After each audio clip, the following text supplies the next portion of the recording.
I, Miamen, Wopea, do promise that my testimony I have come to give to the TRC of Liberia is the truth and nothing but the truth. So help me God. Please be seated.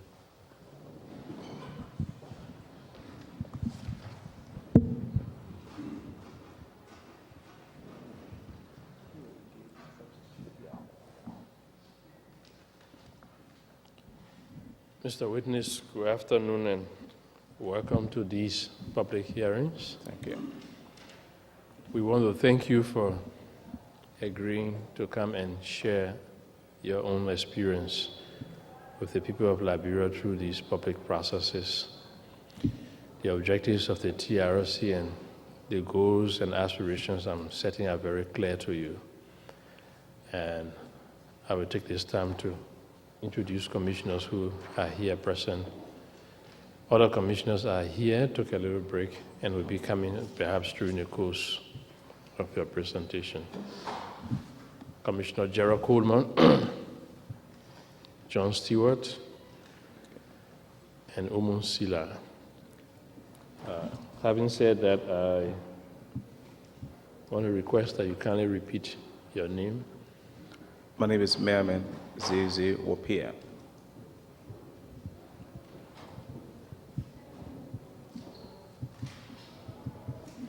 Where do you reside currently? I reside in New Hope, Minnesota.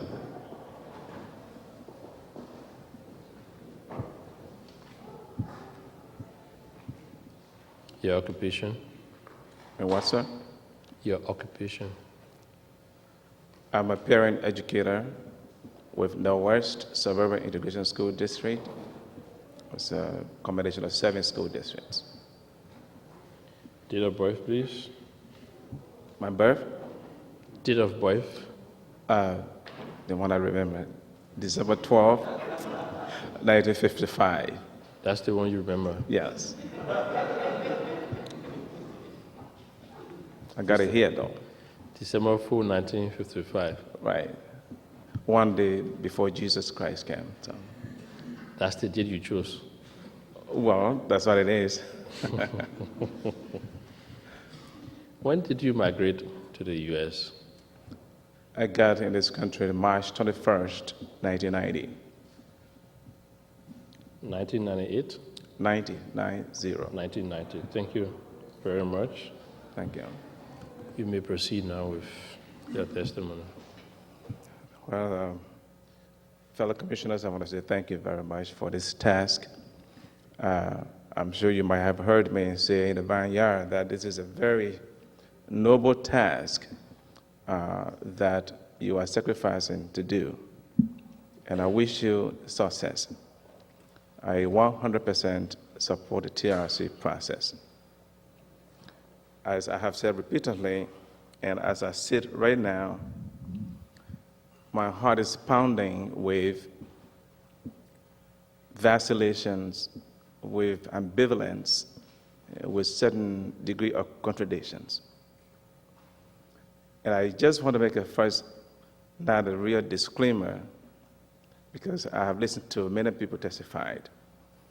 And I'm not sure that had I remained in Liberia, whether I would not be pushed to the wall, to the situation where I would defend myself and maybe eventually become one of the killers. Because a lot of things happened in Liberia when I was there. And based on what we all have heard, I want to ask you my same usual questions. I hope that the TRC will want to hear from everybody, volunteers and non-volunteers, because much happened. And you might not get everything from those that are volunteering. There are some people who you might need to hear from. So I'm not sure, commissioners, if you are only interested in hearing from the child soldiers, the little guys who actually fought and killed their own parents under the influence of others. I'm not sure if you also want to hear from the big guys, the real adults that were early on involved in this war. I'm not sure. Hear from everybody. Good. And I will be very happy if you really want to hear from everybody, because they were planners of this war. There were people who conceived the idea and brainwashed little children that we call today child soldiers. I want to publicly say I sympathize with one of the Liberian singers, Sonega. I don't know his full name. I read his transcript on the internet. If I were him, I would say exactly what I did and how I did it and who told me to do it. Because I believe he was younger when I left the country. And he was one of the children who was forced and brainwashed to kill. So in essence, he is a victim. And if I were his father, I would apologize to the victims and the people of Liberia for total forgiveness. He represents one of the child soldiers that were affected in the country. I also listened to, because I know we have had some engagement, so I will not go through my written testimony. But you have my support, and I just express my ambivalence, because if we all can say what we know, what happened to us, and what we did to other people, everybody, regardless of status, regardless of position now, regardless whether I'm fat or I'm small, that would bring total peace to Liberia. We need to hear from everybody. And I'm very happy to come here to this podium to speak and tell what happened, what I know. But at the same time, I'm very happy that my parents, who died as a result of this war, my daughter, who was raped as a result of this war, my uncles, my nephew, who died, will be happy. As a man who is a traditionalist, I believe that the spirits are here with me as I speak. And they will be happy that their names have been registered among those innocent people who died, who lost their lives for what they did not do. And I owe that to them.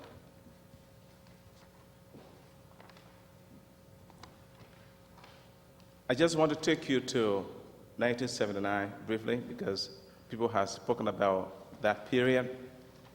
1972 to 1977, really. I listened to the former Liberian Vice President Bishop Benedict Warner, who said, and I quote, I may not be quoting him, be paraphrased, that he did not know anything about Jackson Dole until Turbo told him that there was another candidate on the list to become vice president. That statement is tantamount to saying he did not know E. Jonathan Goodrich, or he did not ever hear about E. Sumo Jones or Lubakani. Because people who rose from the grassroots to prominence, it is inconceivable to me for anyone who became a vice president to say, I did not hear about him. For Jackson Dole rose from teaching in elementary school to high school, became principal, became supervisor of school, became the minister of education, and became a congressman. And for someone to say, I did not hear about him, I didn't know about him until Turbo told me the very day I was contacted to be nominated, I respect his view. But those are some of the sources of conflict. I remember 1972, when there was a need for a vice president to replace Turbo, who had then become president of Liberia. He was seeking out credible people to become vice president. But the rumors or the expectations of Aborigines Liberia, maybe let me use a different word, non-Americo-Liberian to become vice president was very eminent. One common name that surfaced was Jackson F. Doe. And the expectations continued into the nomination process. And when it was time, it was all of us who were children, When the nomination time came, Jackson Doe was not selected. Instead, James E. Green was selected to be the vice president. That was good. He did not owe the people of Nima or the non-American-Liberians anything to make one of them vice president. It was somebody that he felt comfortable with. But up to 1977, James E. Green died in office. Again, there was another need to nominate another person to become vice president to replace James E. Green. The same expectation that Jackson F. Doe were going to be nominated resurfaced. By 1977, I was in the 11th grade, and I was living, the house that separated where I was living from Jackson Doe was the home of Charles Gracier, who was his secretary. So I don't know whatever took place at the highest echelon of government, but we saw people from the public works, security people coming to Jackson Doe's house. They remodeled the house within a period of 4 days so it can reflect the status of his new position. I'm not sure if he was promised, but I'm telling you what I saw. We all have to toll the little atoms that could be tossed away by little kids. One morning, it was 10 o'clock, they said Turbo would be addressing the country and the Congress to present his nomination. We all glued to the radio. It was not Radio ELBC because it could not reach in the rural areas where we were living. It was ELWA.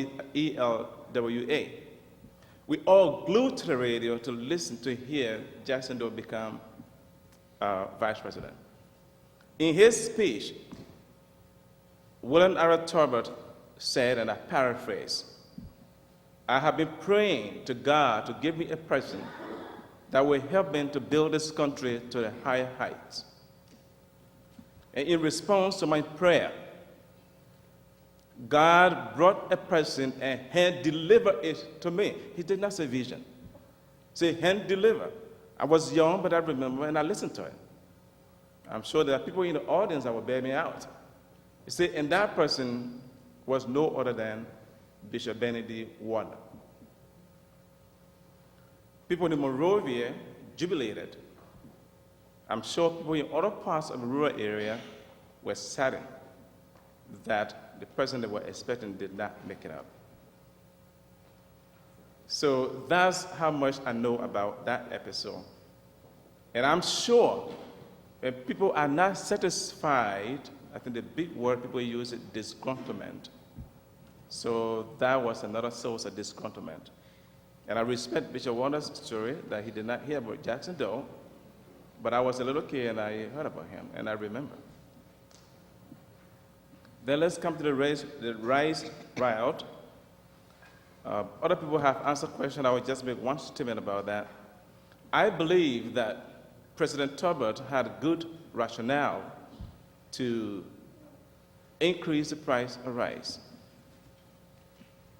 But there was something about it. Though his brother, Stephen Tolbert, had died, but he was one of the biggest farmers in Liberia at the time, one of the biggest importers of rice. So Tolbert's rationale to increase the price of rice was that he wanted to discourage the importation of rice and encourage the local production of rice. But the irony in that was that when the price was being increased, the imported rice price was also increased. Simultaneously, the locally produced rice was also increased. So that threw the rationale out. And people resorted to think that maybe he was trying to promote his brother's business. Because Stephen A. Tolbert did not die with his business. The business continues. Don't ask me to name who was in charge of the business after he died, because I will not be able to tell you. But that was a fact. Now let's come to the military takeover and the execution of government officials that were in fact civilian. We all rushed to the beach to watch people killed. That was the first time I ever saw. And looking at it now, and in fact, immediately after that, I felt, and I still feel, that the prosecution of civilians in the military court was not something that I would have supported. Because if they were civilians, they should have been tried in the civilian court. And I'm not sure if judgment rendered that resulted into their death was a very judicious one. So I just want to pass an opinion on that one. And then we come to the 1984 incident. By 1984, prominent Liberians, some of whose names have been called earlier, like Amos Sawyer, Yasowe Dolly, and the late Nicholas Podier, have been accused of plotting to overthrow Samuel Doe. So I was at the University of Liberia then.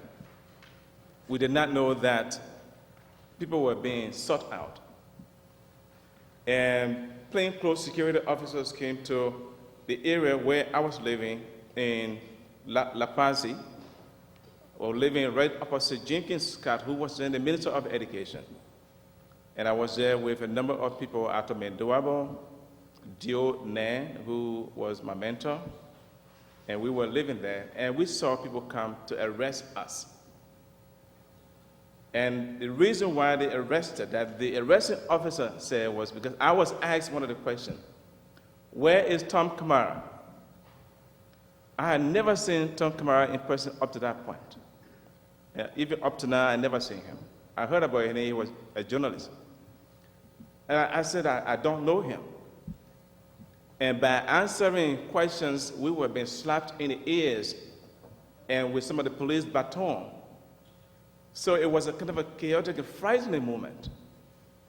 So I insisted I didn't know Tom Kamara. And I did not even know that the car was parked. There was a car parking right between Jenkins Scott and us. It was, according to them, his car, his vehicle. They said, boy, he had a vehicle here. I said, I don't know. I don't even know. I don't drive. So I don't know who all passed here.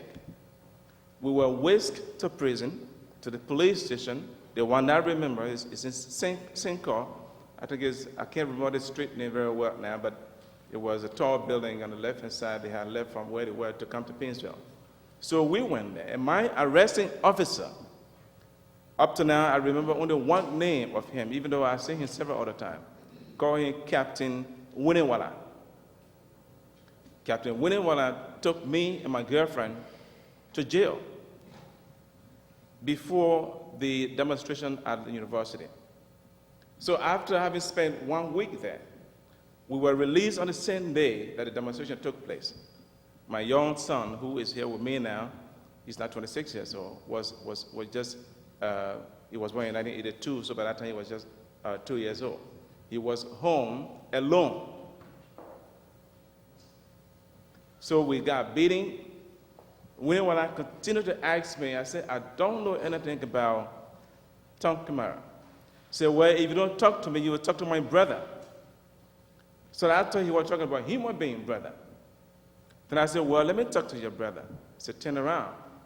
Turn around. He handcuffed me to the last number. And everybody could hear me crying and screaming.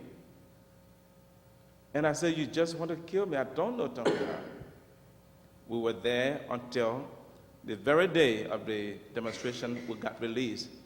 So my girlfriend and I decided to go because I had missed my classes, we were not even allowed to listen to radio while we were in prison. So by the time we got there, everybody was in the street, not in the street, but in the confines of the university. So we decided to join them. And we saw another soldiers coming and shooting, so we all ran away. I'm not going to go into the detail of what happened there. And so we were victims from the beginning of targeting people that they didn't feel comfortable with. And then you come to being a Guild boy at the time. I was a boy, I believe I was. And then you got Doe, Samuel Doe, and the Grand Judah people, comprised of mainly Crown ethnic group. The Wopea and the Guild people, comprising of primarily the Guild people, on one side. We all know when the coup took place, he became a commanding general of the Armed Forces of Liberia, and Doe became the head of state and the commander-in-chief of the Armed Forces of Liberia. I think his common name was CRC. We all remember that. These two generals fell apart. One got demoted, Wopea got demoted. That's another source of satisfaction. I'm not sure if he accepted the demotion, but he was in a barrier hold-up and I think under house arrest.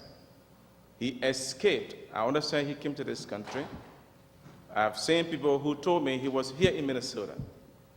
Now, it was here in Minnesota that he was encouraged to go to Liberia to do the incursion that he did. But the coup failed. What happened? Wopea was butchered.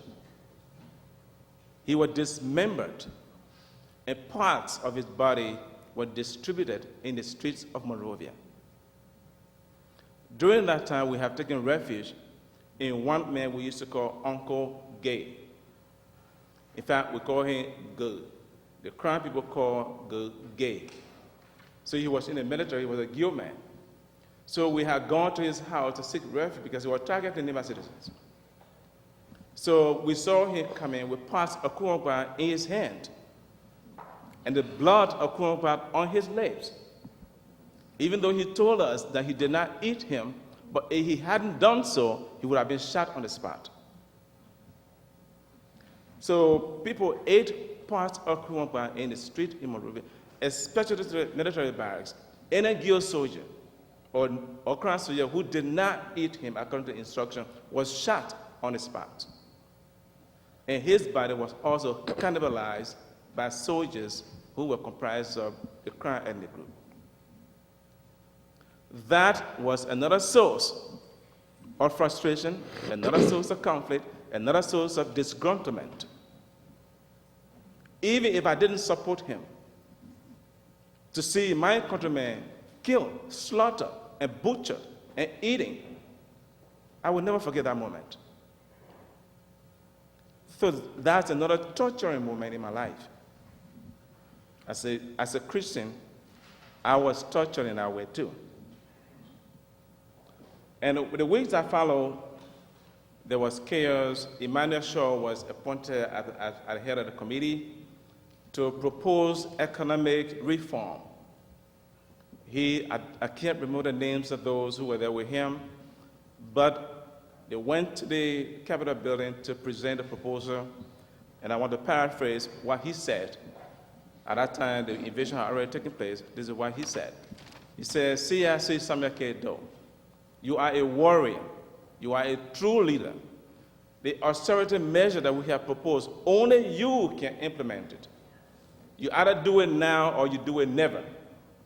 And that is to reduce the labor force of the government. The word he used is retrenchment, to retrench the government employees, knowing that the government was the highest employer in the country. And when the retrenchment was taking place, according to story and information we gather, about the 60 some more people that were from Nima County working at the Ministry of Finance, Alvin Jones retrenched everyone except 3. As the retrenchment, we call layoff here, took place, if one Nima person was laid off, either 1 or 2 Crown person was hired in his place. At the Ministry of Education, the same thing happened. By the time I got there, we were only 3 from Nima County working at the Ministry of Education. Everybody that was retrenched was also replaced by the Crown person. But I'm not saying these things to burn anybody's feet, but I'm speaking the truth. What was happening? People from my country were systematically targeted and eliminated either from the employ of government or even killed. Now, the war has started in 1989, December 24th. Neighbor people were targeted in the streets of Monrovia. people who were there saw what happened. The first person that really got killed, that really surprised us, was one James Grable. He was a member of the CID, I think that's how they call them. So he was carried to 9th Street Beach and executed. From that point on, 9th Street became a place where a guilt person, a minor person, was executed. We have actually, because it's not far away from JFK, around that area there were a couple of blacksmith people that were building coke pots. So most of them were guilt people. So we would go there to take refuge with them. Because of the filthy condition, we thought nobody would know that we were there. So we went there. 9th Street, I was hiding one of the buildings that was a little top closer to one kind of embassy, I can't remember now. And we saw Captain Wilson Toway, a guild man. He was a policeman, very handsome guy. One of the oldest policemen I ever seen. He was crying. And he was crying in guilt because when they brought him down, that they were killing him, and the manner in which they were killing him, so he was crying in guilt and giving us messages. If you are here and you can speak guilt and you understand it, get out of here. They're killing me piece by piece. They're cutting my ears, they're cutting my nose. I mean, the way they killed him was so horrible. So when this happened between 4 o'clock and 5 a.m., because we couldn't sleep, how did we get out of there? It was incredible.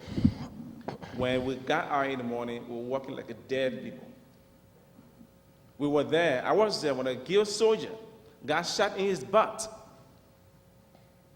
They told him to turn around. And somebody put a gun and said, "Let's jump." He jumped and shot him in the butt. He cried in guilt and died in guilt.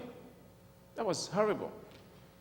Then, after that, Doe had given a famous speech in the City Hall and solicited help from Mandingo to join him fight the war. It was in the City Hall he did that. He pitched the Mandingo people against the Guild people and the Mana people. He said it. He said the people that are coming, said they are coming to fight and kill all the Mandingos and the Crown people. So that I asked you to join us to fight this war with all that we have. It was in the City Hall, we all were present. And then from that point, when I was leaving from there, somebody told me that I was going to be picked up. A friend of mine who is now in Pennsylvania decided to whisk me away before I was ever killed. So he gave me a ride and took me on Broad Street, so I decided to go back to my office, Ministry of Education. I went up there, and one Sassy, who was also working as a personnel officer, opened the door.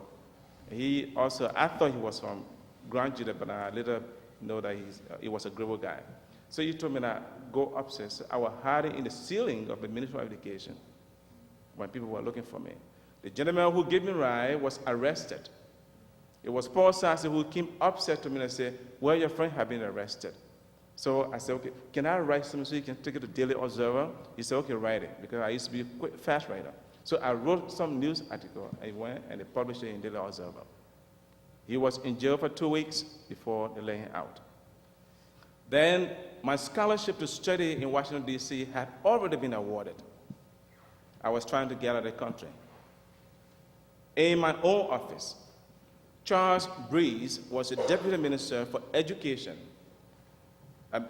Deputy Minister for Administration at the Ministry of Education. I was a coordinator for secondary education, Republic of Liberia. Charles Breeze has another woman who was assigned in my office. It was his girlfriend, a concubine that he had. So she will come there so they can meet. One morning, Charles Breeze called me and said, "Mr. Wopea, come here, come to my office." It was his girlfriend and I went to his office. In his voice, and this is the man who encouraged me to switch my career from becoming a medical doctor instead to get a degree in English, because I liked the way he speaks English. And I liked to see the fact that he had a degree in English. So he became my mentor. From Cardinal University College, I was influenced by him also to go to LU because I'll be closer to him. At that time, he turned me in. He turned his girlfriend in, along with me, to the security. And this is what he said. I paraphrase for you. He said, "Well, Mary," the girl's name, the lady's name was Mary. I don't know. I know her former husband. He said, "Mary and Wopea, you know that the war is in your county. And the rebels are coming. They say they will kill all crime people, and I am a crime man. They will kill all government officials, and I'm one of them. So you see, double. I'm a crime, and I'm a government official, so I'm a crime government official. So people that are around me should be those who, when I escape going to any hole, they will not point fingers when the rebels get here and say, he's in that hole. So I don't trust both of you. I will never turn you over to the security to help the security with their investigation. I said, Charles, when I graduated from LU, I went to Mauritius College of Education. I just came back. I don't know anything about rebel. That did not sell well to him. He turned me and his girlfriend, concubine, to the security. She got killed, but fortunately, I did not get killed. Came back the next day. A friend of mine who was a guidance counselor, Congo Kato, they had come to pick us up. Helen Somerville, the late Helen Somerville, who was my direct supervisor, knew that she got a news, so she took me to her office. Congo was picked up. And they took him to the mansion. The next thing we heard, he was killed at the executive mansion. When I informed his wife, the wife decided to go to the mansion, he had 5 children, 4 daughters and 1 son. The son was the youngest, he was a baby at the time, I think about 4 years old. And he decided to take all the kids, that maybe when they get there, there will be sympathy so they can give them the body for burial. The wife and the 4 daughters were all slaughtered at the executive mansion. So I did not know how to get out. So, however, before this thing happened, my scholarship to study here had already been awarded. After being tortured at a BDC was a killing ground. This is how they killed us, excluding me, but they killed my people that way. They will come and ask us to line up. They will say, count up. This is what they do in the military. So number 1 will say 1, then I say 2, then that person say 3. They say all odd numbers come out. The odd numbers will come and they will be killed. Sometimes they will say all even numbers come out.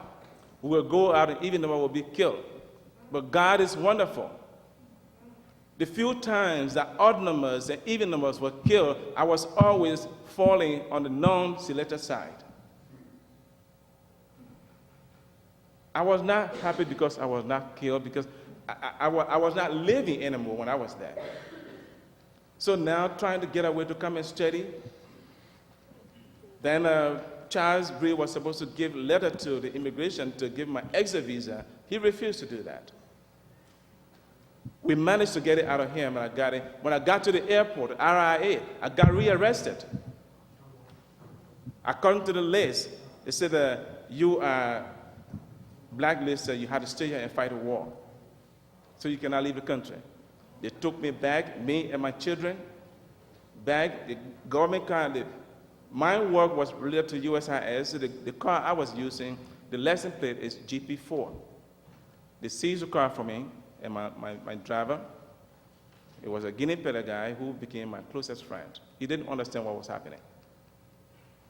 So we went and they took all the money that I had and put us down to Dupo Road. I started looking for Helen Somerville's house because when they took me there for the first time, it was in the night. So we found our way there, and she contacted my good friends at the U.S. Embassy. Said, Wopea had been rearrested. I was supposed to leave the country March 15, I guess. At March 10 or 15, by Zambia Airways to come to Washington, D.C. But because of that, my flight was canceled. I was arrested. And so we went back. So I remember one of the cultural attachés coming to the prison where I was and scratched his head. That took the heck out of my soul. He said, we cannot stay here, and this man killed all the educated young boys in this country. So what that message conveyed to me was I was about to be killed. Or if I'm not, the rest of the college graduate will be killed. So that sense of hopelessness just engulfed me. But they managed to get me out, finally, and took me to the airport and flew me to London instead. So when I came to this country in 1990, I had missed 2 weeks of class already. But looking back at what transpired, I'm not saying the Guild people were right or Crown people were wrong, but you would tell that something was happening to rally Guild people behind Charles Taylor. We didn't know him. He's a Congo man. But a countryman had turned on another group of country people. So when the Guild and the Mana people suspected that the Mandingos were invited by Ado to join him to fight. So they suspected them because the invitation was given is somehow recorded. So when the rebel incursion took place, they too targeted the Mandingo people first in Butu area, my home area. They killed them. In my home-born village of Nyor Diaple, a Mandingo man who I grew to know, called Asumana, was killed by boys from my town. The news reached me in Monrovia. His son was my best friend. His son had a Guild name, called him Dia. So he came and told me. I said, well, Dad, don't go there because we don't know what is happening there. Don't go back. And we were living around Matadi area. And Dia came to me, and we were there for at least a few days. And then he decided to revenge his father's death. There was a gentleman at a cultural center called Miamen also. He and I carried the same name. So they went there, and he pointed a finger at Miamen, and they killed him. Miamen's brother was Gowo. He was also at a cultural center. They also killed him. Then he ran away and came back to my house and said, Dad, you and I are brothers. You cannot do that. Actually, Miamen and I, we both didn't know exactly when we were born because there were no nurse there, no medical personnel there. And I hope I'm alone among Liberians here, that I don't know exactly when I was born. And so I told him what he did was wrong. Then I told him, but then I don't trust you anymore. Because Miamen is my relative. We were born at the same time. We call each other namesake. Then how can you do that? So then he decided to go back to our home, and I understand he got caught and he got killed. But the fact is, when the thing turned around, the Guild and the Mana boys with Charles Taylor systematically targeted Crown people. I was no longer around there, but we heard the news, and slaughtered them the same way. To pass the gate, the rebel gate to Charles Taylor, you had to disguise yourself, just the same way we disguised ourselves in Monrovia during the early days of the war. You got to assume different names. And sometimes the Guild person will ask you some tricky question, like a riddle in Guild. If you don't repeat it, I mean, you're crying. But I can tell you, by all accounts, all of the Congo people who were like from Charles Taylor's background, they were given free passage. They all passed. But he too systematically targeted all the educated Guild people and killed them. I think I named some of them to you before. You got Jackson F. Doe. You got David Twain did not get killed in the hands of Doe, in the rebels. You got General Alfred Fromo. You got Stephen Daniel. Then you got John Walkie. You got all of these people killed. And so it was time. I remember the entire country was saying, what's wrong with the Nima people? How can't they get rid of Charles Taylor? They are destroying the country. I believe it was in response to that, after Kapadoyan's father was brutally killed, that he got motivated to even join to stop Charles Taylor. Charles Taylor. That's why I said my heart pounds with ambivalence. If I were there and I saw Charles Taylor and his forces killing my people in that record number, I'm not sure if I would not want to remove him. I'm not sure if I would not want to make sure that he leaves my county area, because I'm sure all of you have heard that Nima people are troublemakers because of Charles Taylor. Despite when Kuwapa was invading the country, he passed through Cape Mount County. No Cape Mountaineers ever had any reprisal from the government. But when Charles Taylor left his home, Cleasland, and passed through Nima County people were again targeted. During this war, my daughter, my only daughter that is now in Liberia, up to now have 5 children, 4 of them out of rape. I went in 2005 to see her for the first time because she was lost. I thought she was dead. And she brought all of those kids, and I said, where's your boyfriend? The first thing she did was to open up and cry a loud cry. And that's a painful torture. I never had a gun before. I never stood in the ways of anybody's luck. But that is some of the things that I went through. My testimony is well documented. And I'm happy for each of you to have a copy. There's much recorded here. But that is what caused some of these conflict. What would be my recommendation? If you will ask that question, I will urge you to hear from everybody. Because as little children that we know, when mature people put some things together, like you form your soccer team, your football team, we call it back then, and you look for all the young children to come and become part of it, they will be happy to come and become part of it. There were people who put money together, who put ideas together that became what we call today war. They are living. They are senators. They are representatives. They are all in the government now. Mr. Commissioner, the members of the commission, that's part of my strongest recommendation. Hear from everyone. I know the difficulty you will face to want to hear from everyone, but please try your best so that this thing does not happen again. I'm even afraid that there may not be another more conflict like this. Because children who survived the war and saw their people slaughtered before them, most of them, not most, but some of them are here. They have all enlisted in the U.S. military army. Some of them are in Iraq and Afghanistan, some of them are here. I'm the one, my job responsibility requires me to do home visit, individual visit, and the 7 school districts that I work for, I go to all of the districts. I listen to these young boys. All I'm hearing from them is not that they want to make career out of the military services. They will say that, and some of them will say, well, when I get to Liberia, I know who or killed my parents. So if this reconciliation thing is only to say, well, I killed your parents, I'm sorry, yes, I forgive you, go away. What happens when these children return tomorrow and they want to avenge for the death of their parents? And we get in the same situation, and we'll come back and say, sorry, yes, I forgive you. But I believe justice is one of the best ways that we can reconcile.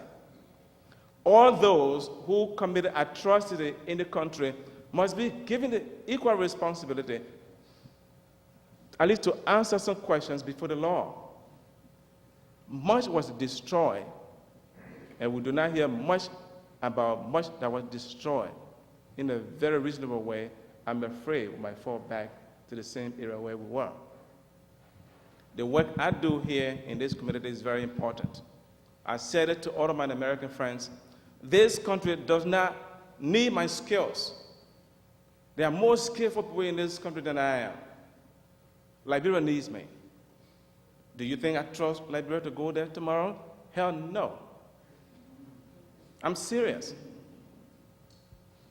The same lions I say there, they're in government. I'm very vocal when it comes to expressing my view.